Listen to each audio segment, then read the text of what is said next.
Emprise. Emprise, c'est le cœur de ce roman, et pas n'importe quelle emprise, c'est le pervers narcissique qui m'a intéressée. Toutefois, c'est un mot qui n'apparaît jamais dans le roman, bien volontairement, parce que je pense que toutes les emprises, d'une manière générale, sont destructrices. Donc là, j'ai décidé de parler de l'emprise dans le couple. L'emprise, elle peut être partout, et ça peut être un boss, ça peut être une maîtresse d'école, ça peut être n'importe qui. Et ce qui m'a intéressée, c'était de voir qu'elle était en fait complètement inconsciente, que ce soit chez la personne qui est sous emprise, mais aussi chez la personne qui est le manipulateur. Et c'est là qu'on retrouve le titre en fait de ce roman, La flamme et le papillon, puisque la personne sous emprise est vraiment comme ce papillon qui est attiré par la flamme. Il s'en rapproche, il se brûle, il s'éloigne, mais en fait il revient et c'est plus fort que lui. Donc c'est un peu une attraction fatale. Ce qui m'intéressait en fait dans cette histoire d'emprise, c'était de voir qu'une personne qui était vraiment touché le fond, qui était dans l'obscurité la plus totale, pouvait en fait tout reconstruire et repartir vers la lumière. Donc moi, ce qui m'intéresse dans mes livres, c'est toujours comment on retourne à la lumière et c'est pas comment est-ce qu'on se laisse sombrer dans l'obscurité. Contes. Alors moi j'adore les contes, par contre je ne sais pas du tout pourquoi ça s'appelle les contes de fées, parce que généralement ce sont que des histoires horribles, donc il ferait mieux de les appeler les contes de sorcières.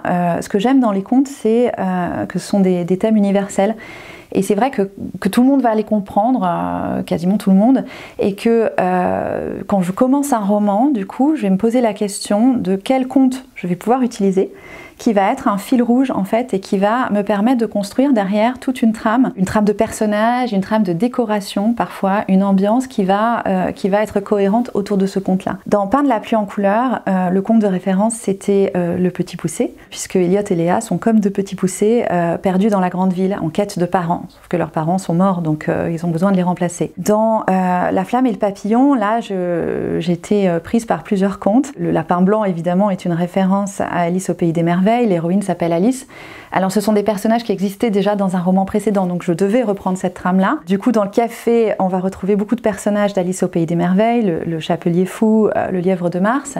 Mais ce n'est pas le seul conte, il y a un deuxième conte qui sous-tend un peu toute la structure, qui est La Belle au bois dormant. D'ailleurs, le nom de code du livre, pour moi, dans ma tête au début, était Jolie mamie au bois dormant.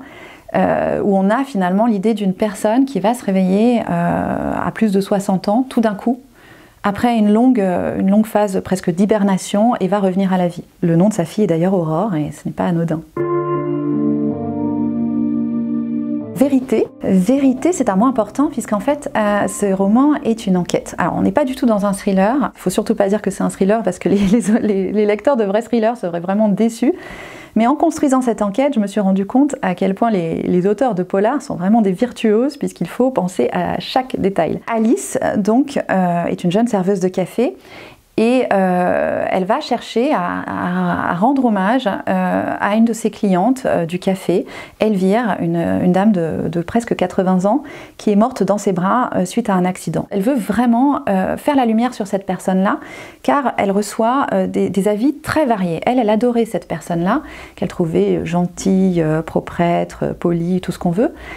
Mais elle reçoit des retours, une personne lui dit qu'il l'a vue cracher dans des bénitiers à l'église, elle l'a vue elle-même en boîte de nuit à 80 ans, plus ou moins faire les poches des jeunes hommes dans les toilettes. Il y a quand même des choses bizarres. Et donc on voit que la vérité ici, c'est un puzzle, et chacun a un morceau du puzzle. Il y a des morceaux qui valent plus ou moins, mais il faut avoir l'ensemble des morceaux pour pouvoir faire la vérité sur une personne. Ce qui m'a intéressée, d'ailleurs, c'était d'écrire au travers des yeux d'un personnage, au travers d'Alice, pour justement ne pas avoir une vérité immédiate. Et c'est à elle d'aller reconstituer, et donc un peu comme Alice au pays des merveilles, elle va de personnage en personnage pour chercher à reconstituer la vérité. Écriture. Alors ça, c'est un mot qui est important. C'est le plus beau compliment que vous puissiez me faire sur ce livre, c'est de me dire que vous avez aimé l'écriture. J'ai beaucoup travaillé sur ce livre-là en particulier, sur le style, sur la plume, sur les mots. Chaque mot, je les ai pensés. Et j'ai été très heureuse de voir déjà dans les premières critiques des lecteurs Babelio que c'était un point qui ressortait. J'ai beaucoup travaillé sur la structure pour que chaque élément soit cohérent, mais aussi sur des descriptions et du style. Donc voilà, l'écriture, c'est un point qui est très important dans ce roman et qui pour moi est quand même une différence par rapport au précédent, puisque c'est quand j'ai commencé ce roman, je me suis dit, sur ce roman, je travaille l'écriture. Aix-en-Provence, il suffit de regarder la couverture. Je suis une personne extrêmement chauvine et j'adore ma ville. Mais vraiment, je l'adore viscéralement. Donc j'ai vécu à Aix-en-Provence jusqu'à mes 17 ans. Mes parents y habitent toujours, ma famille y habite toujours, ou sinon ils sont très loin, ils sont à Marseille, ce que je considérais comme très loin d'ailleurs à l'époque. Et c'est une ville en fait qui se prête très bien à un roman parce que c'est une ville qui est pas très grande, donc on peut jouer sur l'idée d'un univers clos. C'est une ville qui est extrêmement photogénique, si j'ose dire, qui se prête bien à la description et qui en plus est très célèbre grâce à Cézanne, grâce à Zola. Donc les gens la connaissent souvent, même à l'étranger. Donc c'est pas pour ça que j'ai choisi, c'est vraiment parce que c'est une ville que j'aime beaucoup. J'ai été subjuguée par cette couverture qui a été proposée par la maison d'édition et par Christelle Rodeillat, donc l'artiste qui l'a faite, qui est une merveilleuse peinture de la Fontaine des Quatre Dauphins à Aix-en-Provence.